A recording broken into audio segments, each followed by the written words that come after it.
Assalamualaikum warahmatullahi wabarakatuh.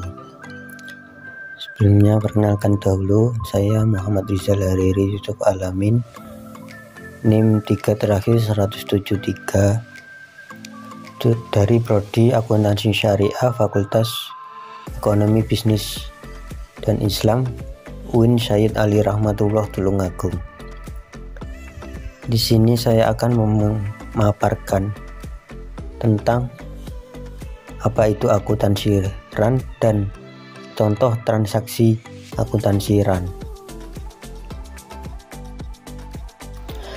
Definisi akuntansi RAN.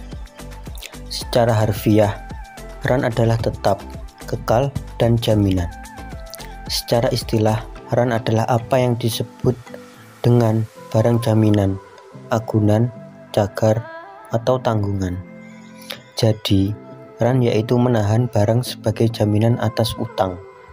Menurut beberapa ulama mendefinisikan RAN sebagai harta yang oleh pemiliknya digunakan sebagai jaminan utang, yang mungkin dijadikan sebagai jaminan utang yang bersifat mengikat. RAN juga diartikan sebagai jaminan terhadap utang yang mungkin dijadikan sebagai pembayar kepada pemberi utang, baik seluruhnya atau sebagian, apabila pihak yang berutang tidak mampu melunasinya. Bank Indonesia mendefinisikan RAN merupakan akad yang penyerahan barang atau harta atau marhun dari nasabah atau rahin kepada bank atau bisa disebut murtahin sebagai jaminan sebagian atau seluruh utang. Berdasarkan pengertian di atas, dapat disimpulkan bahwa RAN adalah syarat atau jaminan yang digunakan untuk melakukan pinjaman di pegadaian syariah. Contoh kasus transaksi akuntansi RAN. Pada tanggal 1 Agustus 2021, Pak Ahmad menggadaikan BPKB motor Honda PCX 160 ABS tahun 2021 kepada PT Penggadaian Persero Anugrah Tulungagung. Dikarenakan kebutuhan yang mendesak, pihak penggadai menaksir bahwa harga motor Honda PCX 160 ABS tahun 2021 senilai 25 juta. Jangka waktu pinjaman Pak Ahmad adalah 4 bulan. Pihak gadai akan memberikan pinjaman sekitar yaitu marhun B-nya 22.500.000, kemudian biaya administrasinya 40.000 rupiah, kemudian biaya ujrohnya 6 juta rupiah. Biaya ujroh ini dibayar saat nasabah melunasi atau memperpanjang dengan akad baru. Kemudian uang yang harus dibayar adalah uang pinjaman sebesar 22.500.000 dan biaya ujroh 6 juta rupiah. Berikutnya masuk kepada pembahasan Jurnal PT Penggadaian Persero Anugrah Tulungagung. Tanggal 1 Agustus 2021, saat menerima barang gadai tidak ada jurnal, hanya tanda bukti serah terima barang. Kemudian B, tanggal 1 Agustus 2021, saat murtahin memberikan uang kepada rohin. Jurnalnya 1 Agustus 2021 yaitu pembiayaan gadai atau piutang pada kas masing-masing 22.500.000 rupiah. Kemudian untuk transaksi berikutnya tanggal 2 Agustus saat rohin membayar biaya administrasi yaitu 1 Agustus yaitu kas pada pendapatan biaya administrasi masing-masing sebesar 40.000 rupiah. Kemudian untuk transaksi berikutnya 20 hari setelah akad pada tanggal 20 Agustus 2021, Pak Ahmad atau rohin memilih untuk mengangsur marhun B kepada PT Pegadaian Persero Anugrah Tulungagung sebesar 7 juta rupiah. Jurnalnya 20 Agustus 2021, yaitu kas pada pembiayaan gadai atau piutang masing-masing sebesar 7 juta rupiah. Berikutnya 1 bulan kemudian, yaitu pada tanggal 20 September 2021, Pak Ahmad kembali mengangsur marhunbih kepada PT Pegadaian Persero Anugrah Tulungagung sebesar 5 juta rupiah. Jurnalnya kas pada pembiayaan gadai atau piutang masing-masing sebesar 5 juta rupiah.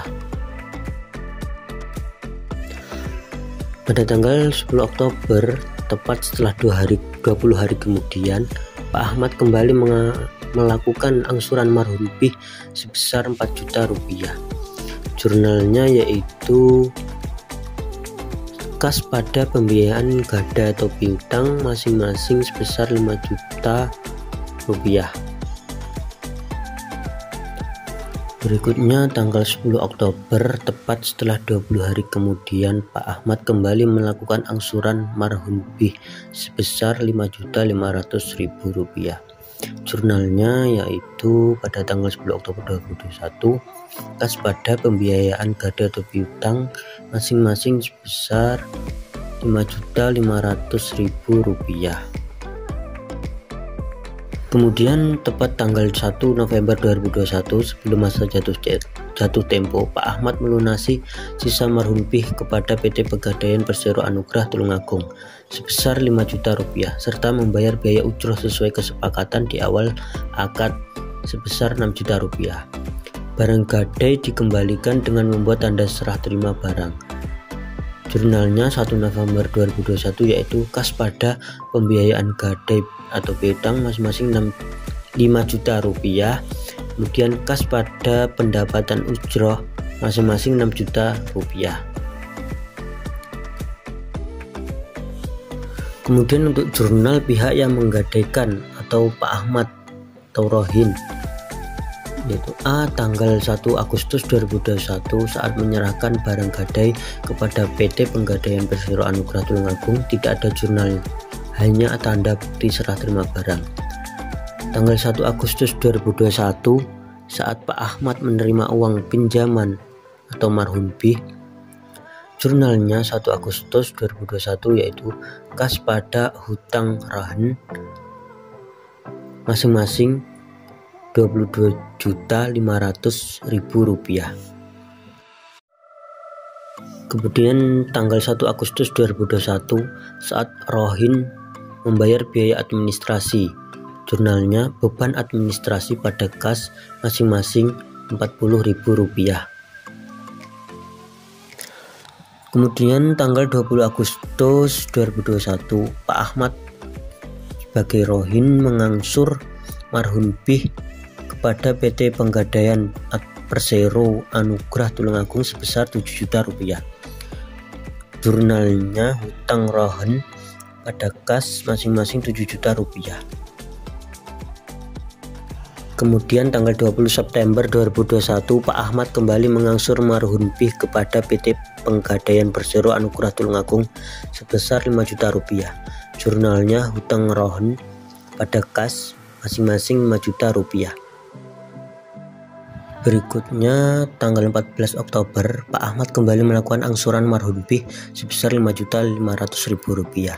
Jurnalnya hutang rohan pada kas masing-masing 5.500.000 rupiah. Berikutnya yang terakhir tanggal 1 November 2021 sebelum masa jatuh tempo dilunasi sisa marhunbih kepada PT Pegadaian Persero Anugrah Tulungagung sebesar 5 juta rupiah serta membayar biaya ujroh sesuai kesepakatan di awal akad sebesar 6 juta rupiah. Barang gadai dikembalikan dengan membuat tanda serah terima barang. Jurnalnya yaitu 1 November 2021, hutang rohan pada kas 5 juta masing-masing 5 juta rupiah, kemudian beban ujroh pada kas masing-masing 6 juta rupiah. Itulah pemaparan tentang akuntansi rohan dan contoh kasus akuntansi Rohan. Bila ada kekurangan atau kesalahan, saya mohon maaf yang sebesar-besarnya. Wabillahi taufiq wal hidayah. Wassalamualaikum warahmatullahi wabarakatuh.